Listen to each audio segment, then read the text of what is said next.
You ever have one of those big, life-changing dreams, but you're just not sure how to make it, real? Well, that's what we're diving into today. We're going to break down a super practical guide, inspired by the work of Brian Tracy, on how to turn those huge aspirations into actual, tangible achievements. So, have you ever really wondered about this? I mean, you see people out there achieving these incredible things, and it's easy to just think, wow, they must have gotten lucky. But what if it's not luck at all? What if there's a real reason their dreams took off while so many others just kind of fizzle out? Well, here's the secret, and it's a big one. It is not about luck. It's not about chance. It's about having a system, a proven, structured way of doing things that literally anyone can learn and use. And that's exactly what we're about to get into. Okay, so let's start with the absolute basics. Why do we even need to talk about goals? Well, to put it simply, trying to live your life without them is like trying to navigate a new city without a map. Goals are your personal compass. They give you direction. Just think about it for a second. When you don't have a destination, you can end up feeling scattered, like you're just wandering around. But the second you set a clear goal, everything shifts. You suddenly have clarity, you've got this powerful motivation, and you have a way to actually see your progress. Goals tell all your energy exactly where to go.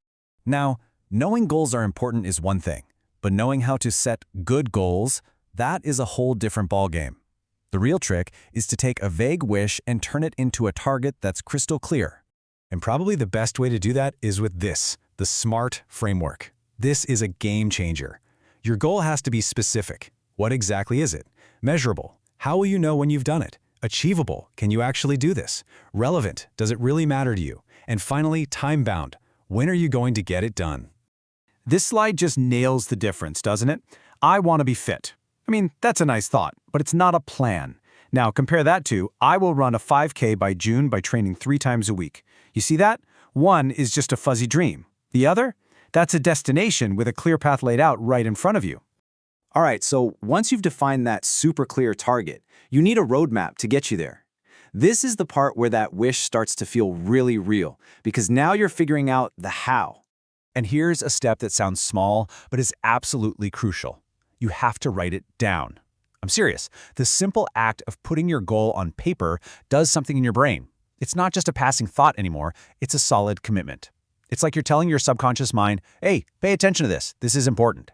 And that alone makes you so much more likely to follow through. So, how do you actually build this plan? It's really just a simple 4-step process. First, you take that big goal and break it down into smaller, bite-sized tasks. Second, prioritize them. What has to happen first? Third, figure out what you'll need. Time, money, maybe a new skill.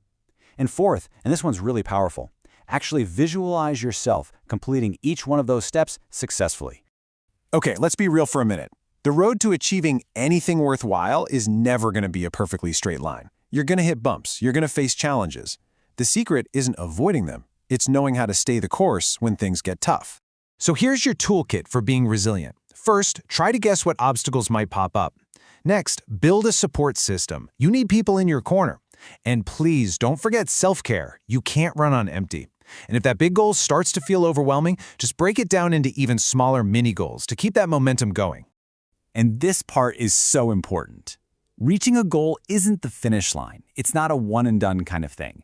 It's a cycle, a constant loop of doing, learning, adjusting, and growing. This is where you really start to master the process. So how do you manage this cycle? Well, you set up regular check-ins, maybe once a week or once a month, and you ask yourself some honest questions. How am I doing? Am I on track? What's working really well? And, so important, you have to celebrate your wins, no matter how small they seem. That's what fuels you. And when you stumble, don't see it as a failure. See it as a lesson. Adjust your plan and keep going. And really, that's the ultimate takeaway here. This whole thing isn't just about achieving one goal. It's about building a skill you can use for the rest of your life. It's a continuous cycle. You set a goal, you work the plan, you learn, you achieve, and you grow. And then, you do it all over again, aiming even higher next time. So there you have it. You've got the framework now. You've got the compass, you've got the map, and you have the toolkit. The only question left is probably the most exciting one of all. Your roadmap is ready. Where are you going to go first?